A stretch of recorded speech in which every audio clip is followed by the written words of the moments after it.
അസ്സലാമു അലൈക്കും വറഹ്മത്തുള്ളാഹി. പൊന്നാര മക്കളെ, നമ്മളെ 4ാം ക്ലാസ്സിലെ ഫിഖ്ഹ് 1-ാം ഭാഗത്തെ 5-ാമത്തെ പാഠം ഇത്തഖുൽ ഐനൈൻ.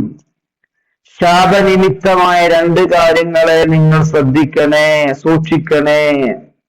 ഉസ്താദ് ഒരു പത്രവുമായിട്ടാണ് മദ്രസയിലേക്ക് വന്നത്. ഉസ്താദ് കുട്ടികൾ കേൾക്കെ പത്രത്തിലെ റിപ്പോർട്ട് വായിക്കുകയാണ്. ഉസ്താദ് ഇങ്ങനെ വായിക്കുകയാണ്. എല്ലാവരും കേട്ട് ശ്രദ്ധയോടെ കേട്ടിരിക്കുകയാണ്. സർവ്വസാധാരണ ഉസ്താദ് ഇങ്ങനെ കുട്ടികളെ കേൾക്ക പത്രം വായിക്കൽ കുറവാ. അപ്പൊ എന്തോ ഒരു അത്ഭുതമുണ്ട്. നമുക്കും ആ പത്രവാർത്തയൊന്ന് കേട്ടു നോക്കാം.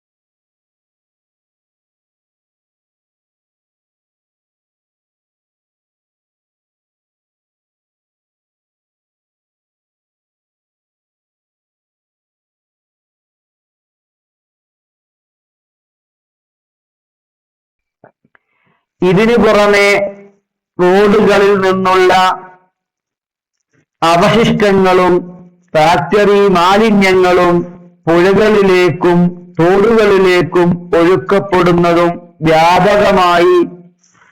വ്യാപകമായിട്ടുണ്ട്. ഇതിനെതിരെ കർശനമായ നടപടി സ്വീകരിക്കണമെന്ന് പരിസ്ഥിതി സംരക്ഷണ പ്രവർത്തകർ ആവശ്യപ്പെട്ടു. ഇത്തരം കാര്യങ്ങൾ ചെയ്യുന്ന സാമൂഹ്യ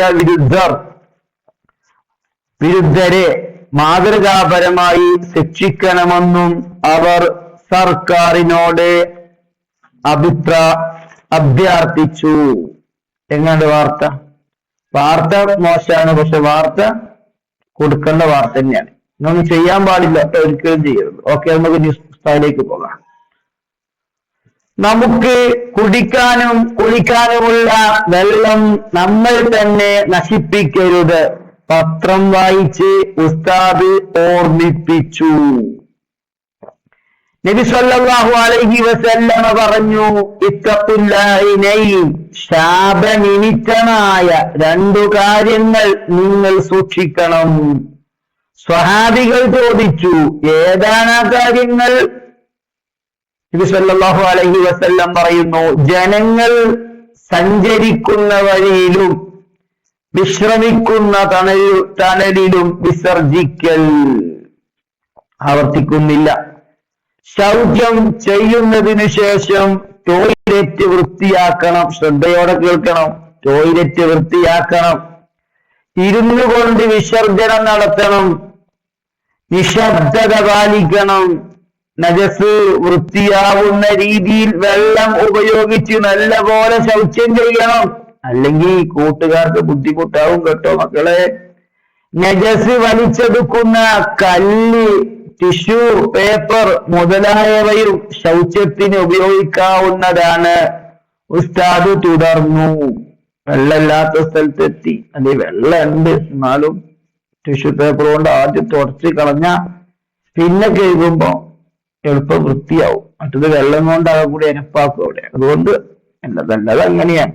ആദ്യം ടിഷ്യൂ പേപ്പറൊക്കെ ഉണ്ടെങ്കിൽ അതുകൊണ്ടൊക്കെ ഒന്ന് ഒപ്പിയെടുത്ത് കളഞ്ഞിട്ട് പിന്നെ വെള്ളം കൊണ്ട് കഴുകുക. പിന്നെ ഇനി അടുത്ത് പറയാം. പൊതുവഴി, വിശ്രമസ്ഥലം, പുഴ, കുളം തുടങ്ങിയ സ്ഥലങ്ങളിൽ വിസർജിക്കരുത്. ശ്രദ്ധിക്കണേ.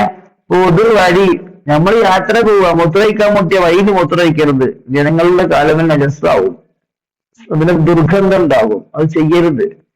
വിശ്രമസ്ഥലം, 4 ആളുകൾ സംസാരിക്കാൻ വേണ്ടി വന്നിരിക്കുന്ന സ്ഥലം. നമുക്ക് മൂത്രയിക്കാൻ മുട്ടി, അവിടെ മൂത്രയിക്കരുത്. അവിടെ സെക്കൻഡ് പ്രവർത്തനം നടത്തരുത്. മനസ്സിലായില്ലേ? മല വിസർജിക്കരുത്. അതുപോലെ പുഴ, മാഷാ അല്ലാഹ്, എന്ത് ഭംഗിയായി നമ്മുടെ മതം നമ്മളെ പഠിപ്പിക്കുന്നില്ലേ. പുഴയിൽ പോയിട്ട് പുഴയിലും അപ്പിട്ടാൽ മൂത്രമൊഴിച്ചാൽ എന്തെല്ലാം ബുദ്ധിമുട്ട് അതിന്റെ പിന്നിലുണ്ടാവും. ആ വെള്ളം കുടിക്കുന്ന മനുഷ്യന്മാര് വരെ ഉണ്ടാവും. കുളം, ഒരിക്കലും കുളത്തിൽ മൂത്രമൊഴിക്കരുത്. മൂത്രമൊഴിക്കാൻ മുട്ടിയ കുളത്തുനിന്ന് പുറത്തു പോയിട്ട് മൂത്രമൊഴിക്കുക കേട്ടോ. വിസർജിക്കരുത്, അവ മലിനപ്പെടുത്തുകയും അരുത്. അതിൽ കച്ചറ കൊണ്ടുപോയിട്ടിട്ട് വൃത്തികേടാക്കരുത്. ഉസ്താദ് പറയാണേ, മൂത്രമൊഴിക്കാനും വിസർജിക്കാനും മലമൂത്ര വിസർജനം നടത്താൻ പറ്റാത്ത കുറച്ച് സ്ഥലങ്ങൾ, അതുപോലെ തെങ്ങ്, മാവ് തുടങ്ങിയ ഫലവൃക്ഷങ്ങളുടെ ചുവട്ടിൽ, ഇഷ്ടം പോലെ ഫലവൃക്ഷങ്ങൾ ഒക്കെ കൂടി പറഞ്ഞ പുസ്തകം വലിയ പുസ്തകമാവില്ല. അതുകൊണ്ട് പാഠം ചെറുതാക്കാൻ വേണ്ടിയിട്ട് രണ്ട് ഉദാഹരണം പറഞ്ഞത്, ബുദ്ധിയുള്ളവർക്ക് അത് മതി. തെങ്ങ്, മാവ് തുടങ്ങിയ ഫലവൃക്ഷങ്ങളുടെ ചുവട്ടിലും ഭക്ഷണ സാധനങ്ങളിലും ഖബറിന്റെ മുകളിലും പരിസരത്തും ഇഴജന്തുക്കളുടെ മാളങ്ങളിലും കിബിലക്ക് മുന്നിട്ടും പിന്നിട്ടും വിസർജനം പാടില്ല. ഇങ്ങനെയൊക്കെ ചെയ്യല് നമുക്ക് ഓരോന്ന് വായിച്ചാൽ തന്നെ മനസ്സിലാവും അതിന്റെ ബുദ്ധിമുട്ട് എന്താന്നുള്ളത്. ഞാൻ കുറെ പറയുന്നില്ല. ഈമാൻ, വൃത്തി ഈമാനിൽപ്പെട്ടതാണ്. ഈമാൻ, അല്ലാഹു നീ സ്വീകരിക്കണേ അല്ലാഹു. ഞങ്ങൾക്കൊക്കെ നല്ല ഓർമ്മ തരണേ അല്ലാഹു, നല്ല ബുദ്ധി തരണേ അല്ലാഹു. ഞങ്ങളെ ജീവിച്ചിരിക്കുന്ന ഉമ്മ ഉപ്പ ഉസ്താദുമാർക്ക് ദീർഘായുസ്സും ആഫിയത്തും തരണേ അല്ലാഹു. മരണപ്പെട്ടവരെ ഖബർ സ്വർഗ്ഗാക്കണേ അല്ലാഹു. നാളെ ഞങ്ങളെ